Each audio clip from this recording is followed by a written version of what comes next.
ԱՄՆ նախագահը Truth Social-ի էջում գրառում է կատարել շնորհակալություն հայտնել Հայաստանի վարչապետ Նիկոլ Փաշինյանին եւ Ադրբեջանի նախագահ Իլհամ Ալիևին անցած տարվա օգոստոսին Վաշինգտոնում նախաստորագրված խաղաղության համաձայնագրի ոգուն հավատարիմ մնալու համար։ Դոնալդ Թրամփը նշել է, որ հայ-ադրբեջանական հակամարտությունն իր կանգնեցրած 8 պատերազմներից մեկն է եւ հիմա տիրում են բարգավաճում եւ խաղաղություն։ Փետրվարին փոխնախագահ Վենսը կայցելի Հայաստան եւ Ադրբեջան մեր խաղաղության ջանքերը զարգացնելու եւ Թրամփի ուղի հանուն միջազգային խաղաղության ու բարգավաճման նախագիծն առաջ մղելու համար։ Կամրապնդենք մեր ռազմավարական գործընկերությունն Ադրբեջանի հետ, մենք Հայաստանի հետ համաձայնագիր կստորագրենք միջուկային էներգիայի խաղաղ օգտագործման վերաբերյալ, կստորագրենք պայմանագրեր կիսահաղորդիչների մեր խոշորագույն արտադրողների հետ, մանրամասնել է Թրամփը։ Նա հավելել է, որ պատրաստվում են նաեւ Ադրբեջանին ամերիկյան արտադրության պաշտպանական սարքավորումներ վաճառել։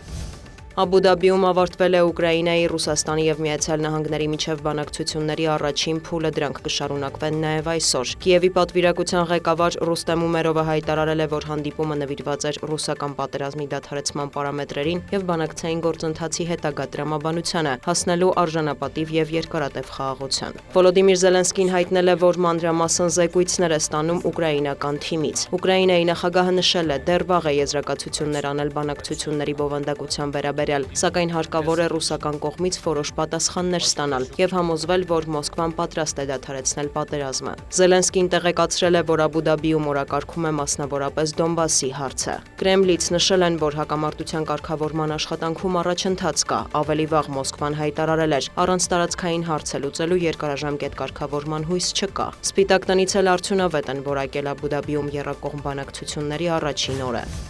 Ռուսական ուժերը հարվածել են Խարկովին եւ Կիևին հայտնի է զոհերի եւ վիրավորների մասին։ Վնասվել են բնակելի շենքեր, ծննդատուն եւ այլ օբյեկտներ, հրդեհներ են բռնկվել։ Վիտալի Կլիչկոն տեղեկացրել է, որ մայրաքաղաքի ձախափին ջրամատակարարման խափանումներ կան։ Կիևում 6000 տուն կրկին մնացել է առանց ջեռուցման, մինչդեռ ջերմաստիճանը հասնում է -8-ի։ Քաղաքապետը կոչ է արել բնակիչներին հնարավորության դեպքում հեռանալ Կիևից։ Վոլոդիմիր Զելենսկին հայտարարել է, որ Դավոսում համաձայնության է եկել Թրամփի հետ պատրիոտ համակարգերի համար նոր հրթիռ մատակարարելու վերաբերյալ, ուժեղացնելու Ուկրաինայի հակաօդային պաշտպանությունը։ Ռուսաստանի ՊՆ-ն էլ հայտնել է, որ գիշերը խոցվել է ուկրաինական 75 անօդաչու թռչող սարք։ Ըստ գերատեսչության թիրախում են եղել Ռոստովի, Բելգորոդի, Կուրսկի, Վորոնեժի, Բրյանսկի մարզերը։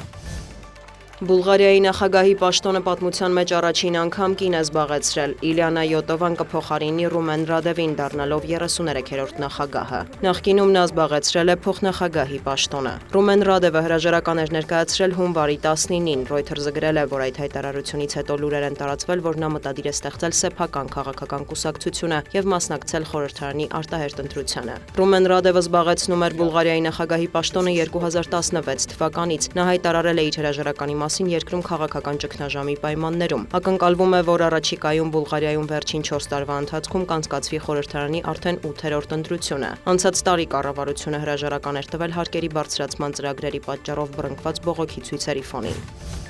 Դանիայի վարչապետ Մետե Ֆրեդերիկսենն այցելել է Գրենլանդիայի մայրաքաղաք Նուուք, հանդիպել կղզու վարչապետի եւ բնակիչների հետ։ Նա ընդգծել է Դանիայի թագավորության համախմբվածության եւ համատեղ քաղաքական ապագայի կարեւորությունը։ Գրենլանդիայում եմ ցույց տալու Կոպենհագենի աջակցությունը կղզու ժողովրդին, շատ բարդ ժամանակներում ենք ապրում, ասել է Ֆրեդերիկսենը։ Դանիայի վարչապետը հավելել է, որ սերտորեն գործակցում են Գրենլանդիայի իշխանությունների հետ եւ դիվանագիտական աշխատանքներ են տանում։ Այս այցը տեղի է ունեցել Գրենլանդիայի ապագայի շուրջ աճող լարվածության ֆոնին Դոնալդ Թրամփը հայտարարում էր, որ Դանիայի թագավորության մաս կազմող կղզին պետք է լինի Միացյալ Նահանգների վերահսկողության տակ, այլապես այն կարող են գրավել Ռուսաստանը կամ Չինաստանը։ Օրերս Դավոսում Թրամփը հայտարարեց, որ գործարքի են հասել եւ Միացյալ Նահանգներն անսահմանափակ հասանելիություն կստանա Գրենլանդիային։ Դիանա Գասպարյան, լուրեր։